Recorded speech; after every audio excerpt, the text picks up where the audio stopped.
Hey Pokemon fans, I'm TheJWittz, and today we're going to talk about gym leaders, which are essentially the bosses of the Pokemon world. Now, I've been fascinated by gym leaders for a long time. There's a ton of them, and they've all got their own fun, colorful personalities. So I figured I'd take on one of the challenges that you guys keep asking me to do, my personal top 10 favorite. So, let's take a look at the list. For this list, I decided to use one rule: video game canon only. All of these characters appear in the anime, games, and manga, each sporting a slightly different personality and story across each. There's some characters that I really like in one continuity, but I don't care for at all in another, so I decided to play it fair and keep things to the Pokemon franchise's main plotline. Other than that, anything goes, so let's check out the list. Number 10. Crasher Wake. This guy. Oh man, this guy is one of the funnest gym leaders ever. And not just because he's an awesome masked wrestler. Unlike a lot of gym leaders, he battles strictly for the fun of battling, and ends up happy whether he wins or loses. He also takes his prize money from wrestling and donates it to the poor, just like Frey Tormenta. Don't know who he is? Well, have you seen that one movie with Jack Black? Wake's like that, but awesome. Number 9. This one was honestly a toss-up for me between two electric gym leaders that I like a lot: Volkner and Alisa. Volkner's an emo crybaby that looks like the 4th Hokage, and Alisa is a supermodel that... Wait. Number 9. So Alisa's a supermodel, which in itself is interesting in that she changes her style pretty drastically between the first and second Black and White games. Cause she's got style. But she isn't just an airhead model either. She's helpful in getting Bianca permission from her father to battle, and she allows you to cross a bridge that you otherwise would have been blocked from, and her gym as a runway in Black and White 2 is a pretty nice touch. Oh yeah, and she's a fan of bad puns. That's an instant TheJWittz seal of approval. As Alisa herself would say, Cough Agregus is so cool. Wouldn't you cough agree, Gus? Oh my god. I didn't think this was possible, but I think she's even worse than me. Number 8. Koga. Koga's a ninja. Oh, you wanted me to elaborate on that a little? Simply being a ninja wasn't enough? Alright, here's what we've got. Koga's a ninja. He has one of the wackiest gyms to date, filled with a maze of invisible walls. He uses poison Pokemon, which are pretty awesome, and finally, he's the first gym leader that flat out advanced from gym leader to the Elite Four. Yeah, I know that Wallace and Iris would do the same thing later, but Koga did it first because he's awesome. I even think it's cool that he passes his perch at Fuchsia down to his daughter Janine, who on her own is a pretty solid gym leader too. All in all, I would say that Koga is a ninja. Number 7. Norman. You know how in every Pokemon game, you seemingly have one parent and another one that doesn't seem to exist? Every generation is the same. Wake up, tell mom you're leaving to save the world, and never hear from dad. What is this, a Disney movie? That is, every generation except the third, where Norman is the player's father. I have no idea why the games haven't implemented an actual parent-child relationship where both characters are trainers anywhere else, but I really like the dynamic. Norman, like many fathers, proudly watches as his child escalates through the ranks, eventually having to come to terms with the fact that his child can surpass him in skill. And as a player, finally overcoming your father is a great moment plot-wise, where you realize that your team is strong enough to take on the rest of the world. Who's your daddy? Norman's your daddy. Number 6. Giovanni. I almost debated even putting Giovanni in here, but he is technically a gym leader, so let's roll with him. Perhaps the best part of Giovanni is that he's part of the biggest twist in the original games. The whole time the mysterious Viridian City gym leader was missing, he was ruling Kanto's main criminal organization. Giovanni's a boss. Literally the boss of Team Rocket.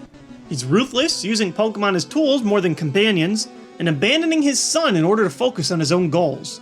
He's also ridiculously prideful, choosing to disband the entire Rocket Syndicate after losing to you, just so that no one can hear of his loss. My only gripe with Giovanni is that his ground team is a little underwhelming. I guess it's just a little weird to me that the game's main villain isn't even close to the strongest character in the game. Nonetheless, Giovanni's reveal as the final gym leader was cool enough to get him on my list. Number 5. Whitney. Whitney represents so many things that are great about trainer battles. For one, she represents one of the game's most iconic challenges with her level 20 Miltank, which can stomp ghosts, roll you out, attract your males, and constantly drink milk when its health is low. If you don't come prepared with type advantages and equally leveled Pokemon, Whitney is very likely one of the only early gym leaders that will send you back to the Pokemon Center over and over again, making you contemplate your entire life. There are so many jokes, comics, and memes about Whitney's Miltank alone, and you just gotta love it. Another great thing about Whitney is finally crushing her team. She falls into a crying tantrum, needing one of the gym trainers to calm her down before getting your badge.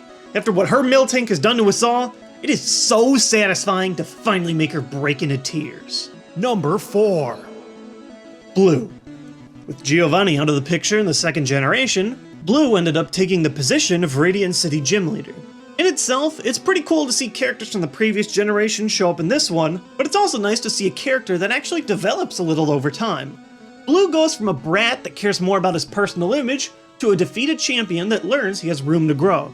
He's also the only gym leader in every single Pokemon game that doesn't have a specific type theme around his Pokemon, which is honestly how I wish more Pokemon was.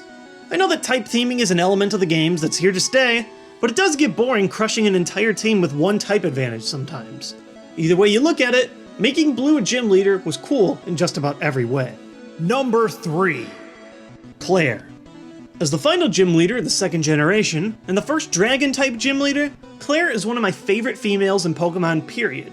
She's cold, calculated, and has an awesome design. She's also the cousin of Lance, the original amazing dragon trainer, and she lives up to his name.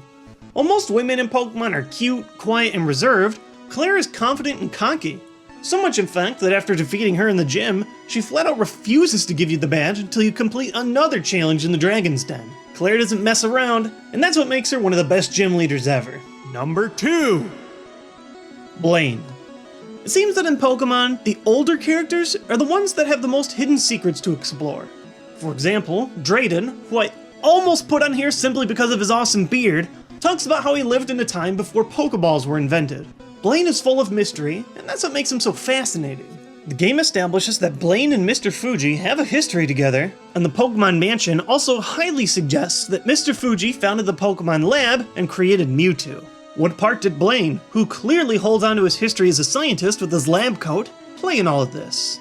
It's all up to fan speculation. Then there's his gym, which is full of nonsensical trivia questions. A nice touch, but even more impressive is what happens when that gym is taken away from Blaine with a volcanic eruption. Even then, Blaine still continues battling as a gym leader in the Seaphone Islands like a boss! And to top it all off, just look at how unbelievably pimpin' his design is in the 4th generation. Just look at him. Number 1. Lieutenant Serge. Hands down, most badass trainer of all time. Let's look past the fact that it looks remarkably similar to Guile from Street Fighter and just look at the facts. This man brought his Pokemon to war. The possibility and fallout of a past Pokemon war has been a fan topic for years, but just let that sink in. Or how about this little tidbit from the Fame Checker? He flew an airplane powered by electric Pokemon. He also has perhaps the most mind-numbingly frustrating gym ever. Find a switch? Second switch is adjacent to the first. Mess up? Sorry bro, gotta do it all over. This man is insane, and that's what makes him amazing. Aside from the whole mystery of being a war veteran and all, there's also another factor to Serge that has always intrigued me. In Heart Gold Soul Silver, after getting Serge's number, you can meet him at the Magnet train station in Saffron City, where he'll offer to trade his special French Pikachu, Volty, for your regular one. Why French? Who knows? Although the fact that the 6th generation is very likely going to be based on France really has to make you wonder. Surrounded in mystery, legacy, and muscles, the Lightning American is without a doubt the greatest gym leader ever to grace a Pokemon game.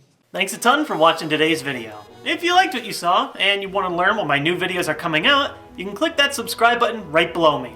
Or, over here to the side, you can check out some of my other channels. Gym leaders are really fascinating, but with only 10, there's no way I can cover all the greatest ones. Was there a gym leader you wanted on the list that I didn't talk about? Let me know in the comment section below.